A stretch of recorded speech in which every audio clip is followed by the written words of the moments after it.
Judiciário está em permanente renovação na busca do aperfeiçoamento do sistema de justiça. Quais devem ser as ferramentas necessárias para maior inclusão e acesso?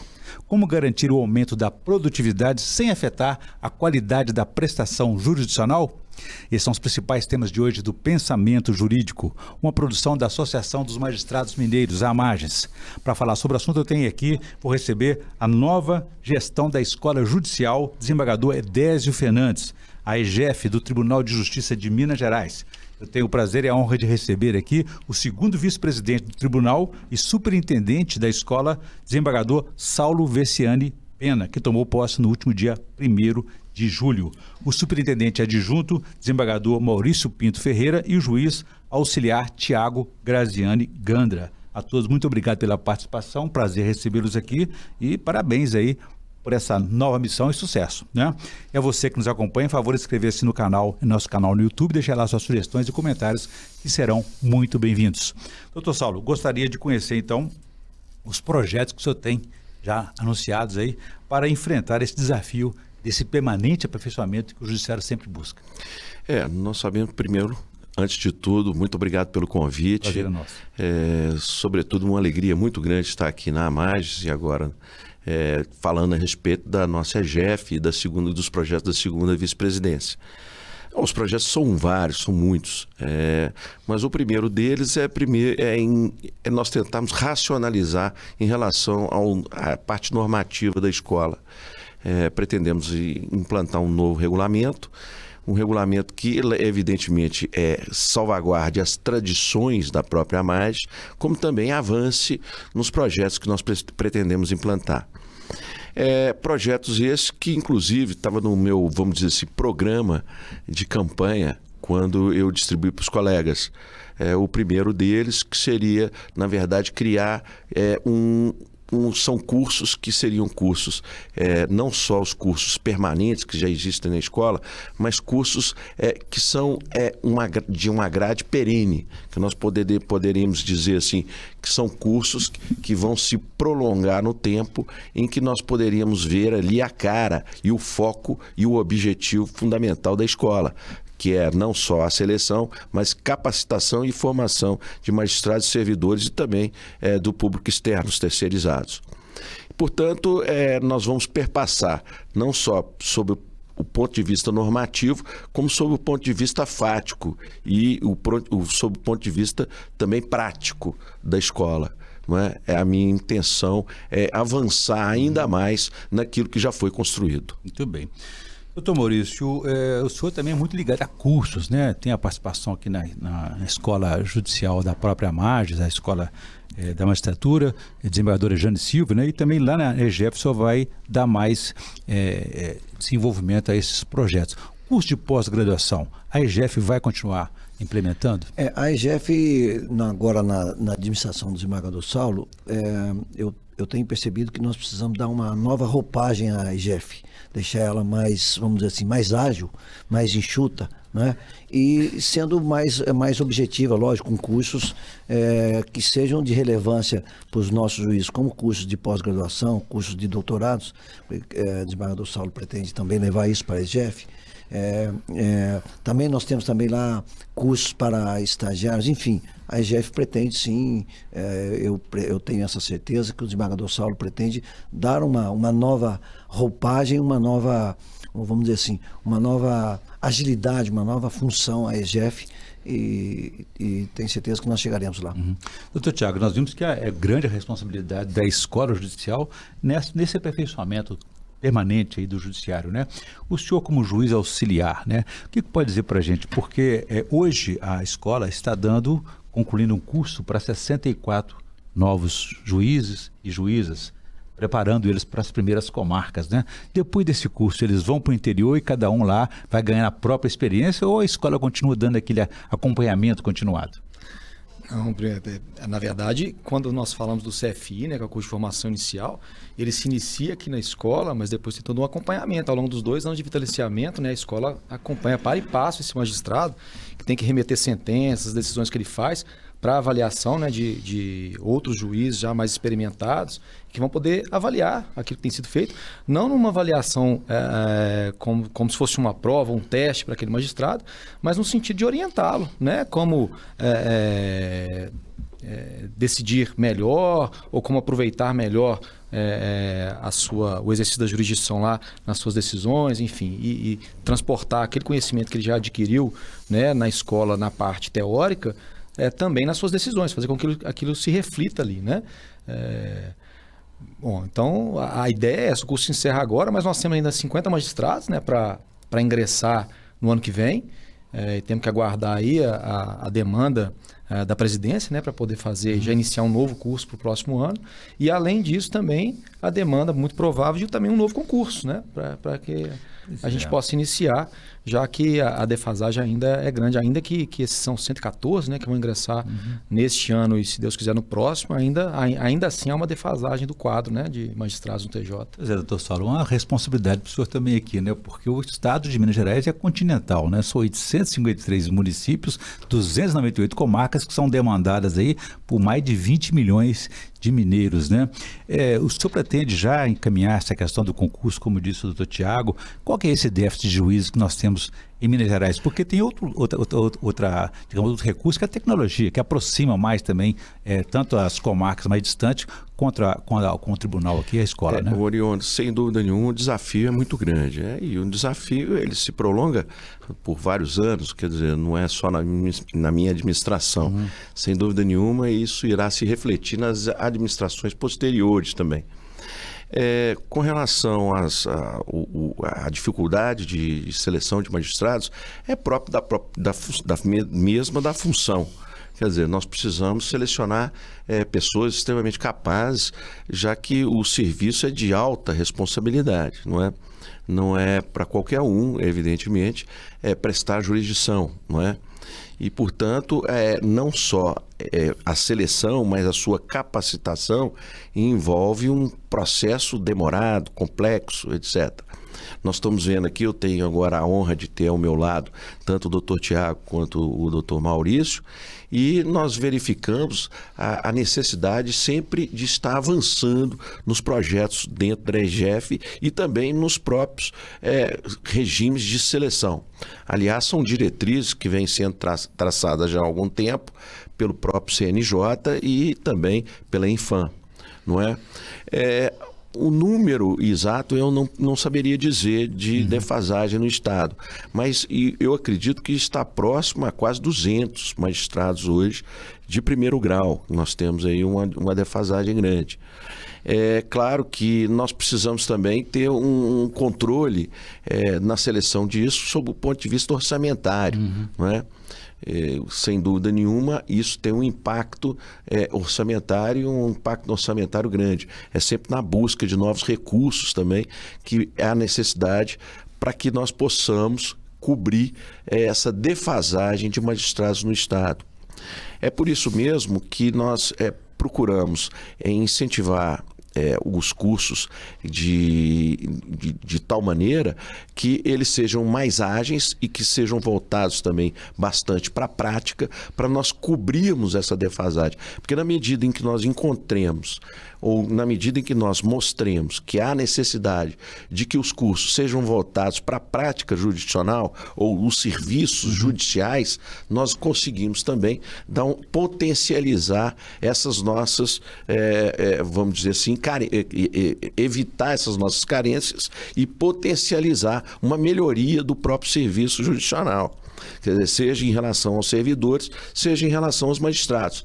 Se nós mostramos como é o exercício da atividade no dia a dia dos magistrados e servidores e aquilo que mais importa na ponta para o cidadão, sem dúvida nenhuma, essas carências por falta de magistrados, nós conseguimos suprir em parte, não é? Entendi. Então, cada vez mais tornando técnicos de boa qualidade, seja no serviço judicial e também no serviço judicional, os magistrados, sem dúvida nenhuma, nós diminuímos as necessidades de uma maior seleção de pessoal, não é? Muito bem. Nesse ponto, doutor Maurício, se eu me corrija se eu estiver errado, existem sempre constantes aperfeiçoamentos também da própria seleção desses profissionais, como citou aqui o doutor Saulo.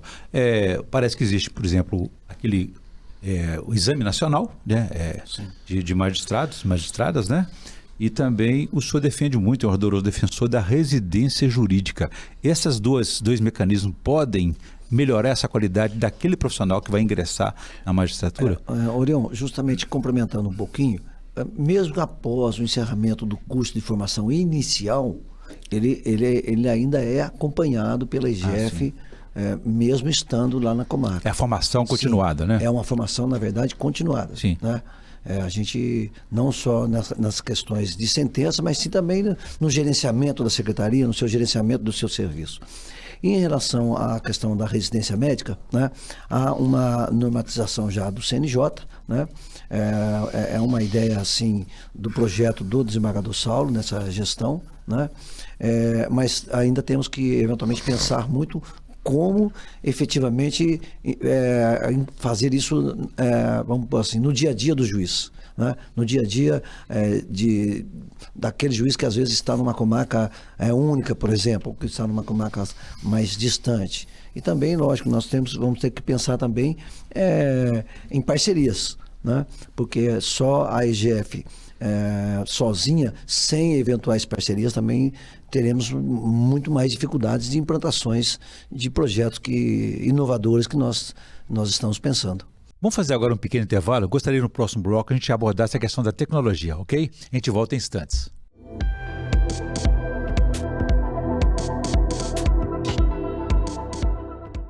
Estamos de volta com o Pensamento Jurídico. Hoje uma edição especial para discutir sobre o aperfeiçoamento do sistema de justiça. Eu recebo aqui a nova gestão da Escola Judicial Desembargador Edésio Fernandes, do Tribunal de Justiça de Minas Gerais. O desembargador Saulo Vessiani, segundo vice-presidente e superintendente da escola, o desembargador Maurício Pinto Ferreira, superintendente executivo, e o juiz auxiliar Tiago Graziani Gandra. Doutor Tiago, deixei para o senhor uma questão no bloco anterior a respeito da tecnologia que está aí batendo a porta e até a robotização. Que risco isso pode trazer do ponto de vista aí da qualidade, da ética, enfim, quais são os desafios que a tecnologia traz para o aperfeiçoamento do sistema jurisdicional?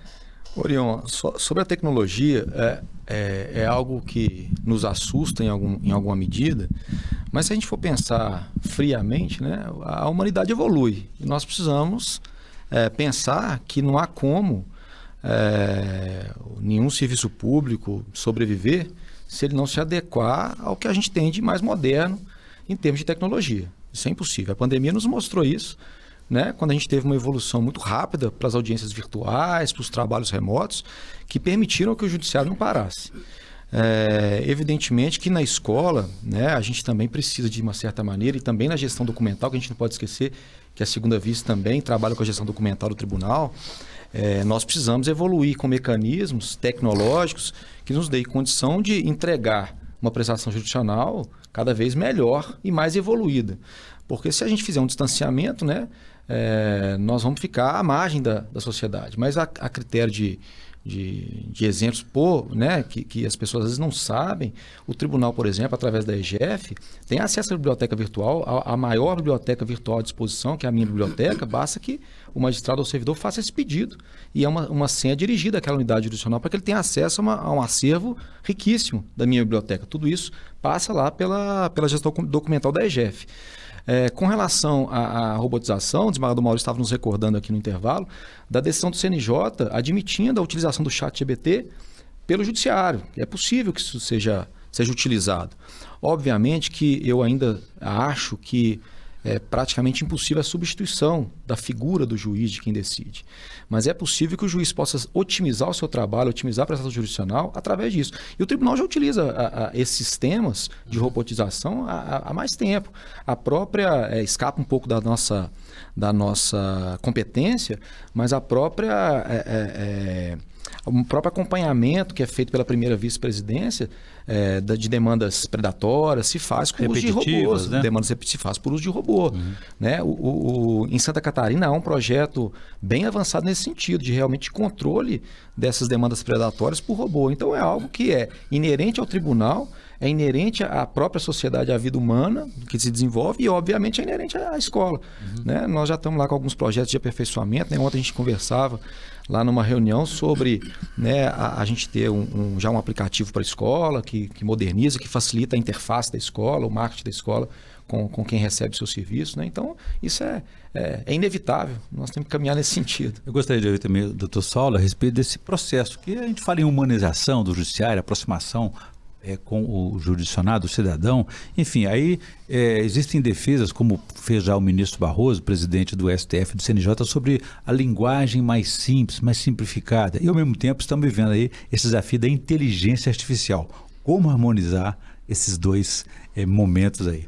Orion, eu estava dizendo, quando você me perguntou a respeito dos projetos da escola, é difícil dizer todos aqui, pelo menos as ideias de projetos, uma vez que são várias vertentes que nós temos. É bom que só pode voltar aqui outras vezes para a gente discutir mais projetos. Né?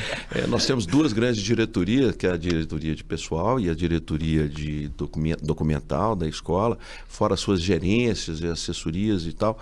Mas eu diria o seguinte, dentro desse aspecto, vamos dizer, de facilitador e facilitador da própria linguagem, está a questão da própria estrutura, vamos dizer assim, organizacional da escola, que é uma estrutura normativa que nós precisamos facilitar, uma estrutura prática com relação aos cursos que são ofertados, de capacitação e formação, e também com relação à prática ou execução desses cursos, mostrando inclusive a necessidade de nós trazermos esse viés que eu sou absolutamente um aficionado, que é facilitar a linguagem ou facilitar, passar aquilo que um cidadão precisa, saber qual é o seu direito e a garantia do seu direito, e de uma maneira absolutamente inteligível, não é?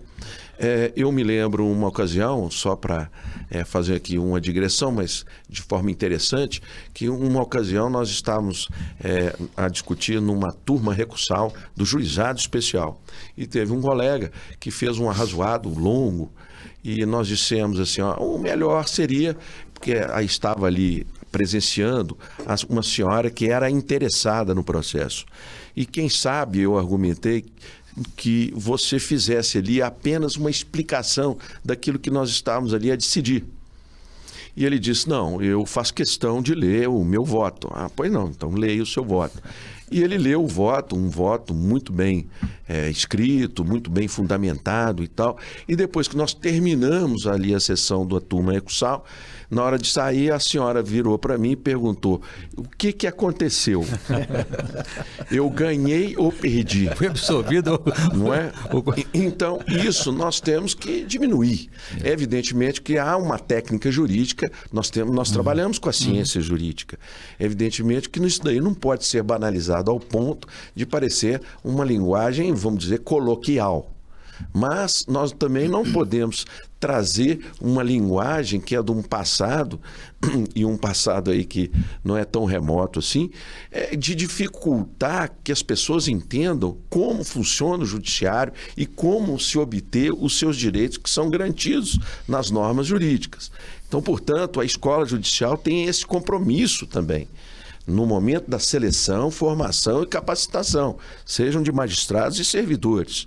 Né? Nós precisamos evitar aí o tal do juridiquês, que muito se fala, que justamente que dificulta as pessoas compreenderem como funciona o judiciário e como se valer do judiciário para garantia dos seus direitos, não é?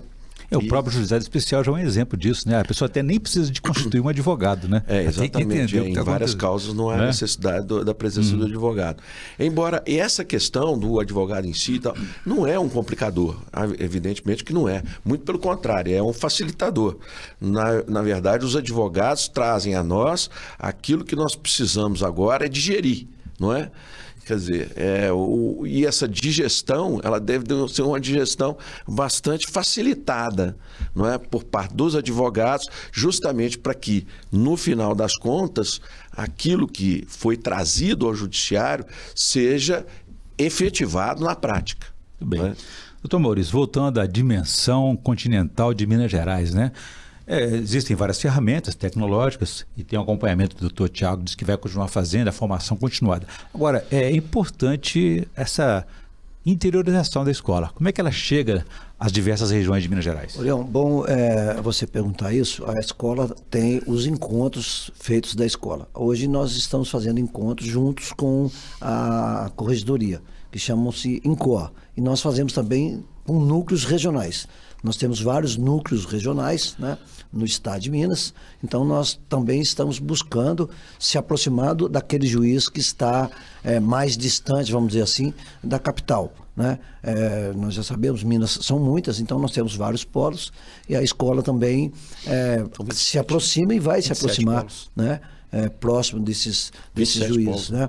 Nós temos, ontem mesmo nós trabalhamos, acho que 27 polos, né? De núcleos regionais, divididos no estado, e nós também pretendemos, lógico, ir a esses polos e, lógico, e receber também a demanda que há necessidade desses polos, porque nós sabemos também que, por exemplo, como eu sempre digo, o Vale de Quitinhonha é um estado e o sul de Minas é praticamente outro estado. Então, cada lugar tem sua demanda, mas aproveitando o que o desembargador Saulo falou, nós vamos com aquele linguajar, vamos dizer, mais fácil, mais plausível ao cidadão, né? Mas nós vamos nos aproximar dele também e fazer com que o Poder Judiciário seja efetivamente aquilo que o cidadão pensa e entenda do Judiciário. Porque o Judiciário com esse linguajar muito rebuscado, como o desembargador Saulo mesmo disse, a pessoa acaba às vezes não entendendo, né? E então nós precisamos repensar isso e vamos fazer isso nos polos regionais, né? E também, bom que se diga, Orião, não só aos magistrados, mas também aos servidores, né? Nós temos muitos gerentes de secretarias também que recebem o cidadão no balcão, né? Também precisamos... Uma parceria importante, né? Sim, precisamos capacitá-lo para que ele tenha essa habilidade, essa expertise, né? De atender bem o cidadão. Se me permite, apenas uma digressão também, como fez o desembargador Saulo. Eu fui certa vez numa determinada comarca acompanhando alguns colegas novos, e um desses nossos novos juízes fez uma pergunta daquela processo de justificação de tempo de serviço, fez uma pergunta se o cidadão trabalhava na zona rural. Aí ele pensou e disse, não, na zona rural eu não trabalho não. Falei para ele, rapaz, pergunta se ele trabalha na roça. Não, na roça eu trabalho. Então nós temos que, de fato, usar um linguajar onde o cidadão possa, de fato, entender o seu pedido e a consequência do seu pedido. Okay. Doutor Tiago, o senhor falou algumas vezes aqui sobre essa competência que a escola também tem, a IGF, sobre a gestão documental. Qual que é a importância estratégica disso? Às vezes a gente não imagina. Eu mesmo, né, quando entrei na comissão de transição e comecei a conhecer, né, a estrutura, é a primeira vez que eu estou honradamente trabalhando na administração, saindo da jurisdição, né, nesses meus 15 anos aí na carreira, mas eu fui conhecer o que significava isso. E eu vou te dar um exemplo.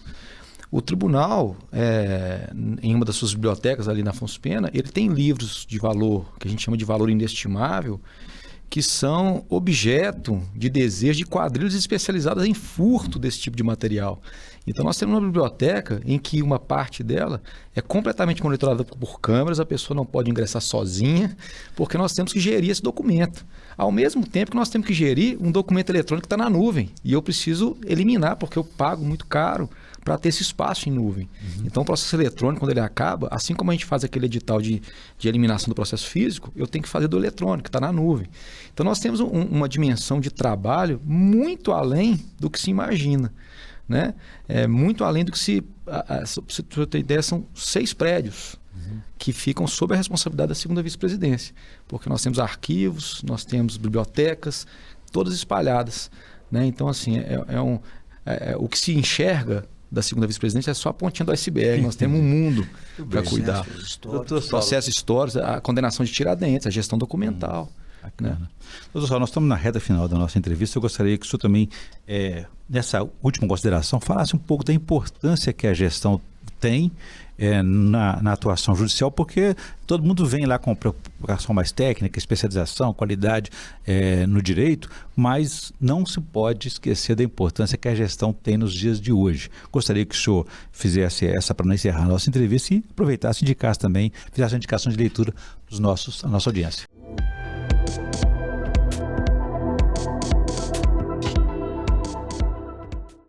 Oriol, sem dúvida nenhuma, você tocou nesse aspecto que é a questão do humanismo, né? É claro que dentro deste contexto de formação absoluta da pessoa, e da pessoa aí nós não vamos colocar, porque nós estamos aqui evidentemente a tratar dos serviços judiciais, que é do servidor público, e o servidor público aí visto magistrados e servidores incumbidos também da atividade meio, para se obter o fim ideal, nós temos a questão do humanismo. Isso também é um compromisso da escola, é uma responsabilidade, e é uma responsabilidade de caráter, inclusive, constitucional, fundamentalizado. Quer dizer, nós temos na Constituição um princípio sobre o qual a dignidade da pessoa humana é para ser seguido em todo e qualquer tipo de administração pública. Não é? E na administração judicial há necessidade que nós desenvolvemos esse tipo de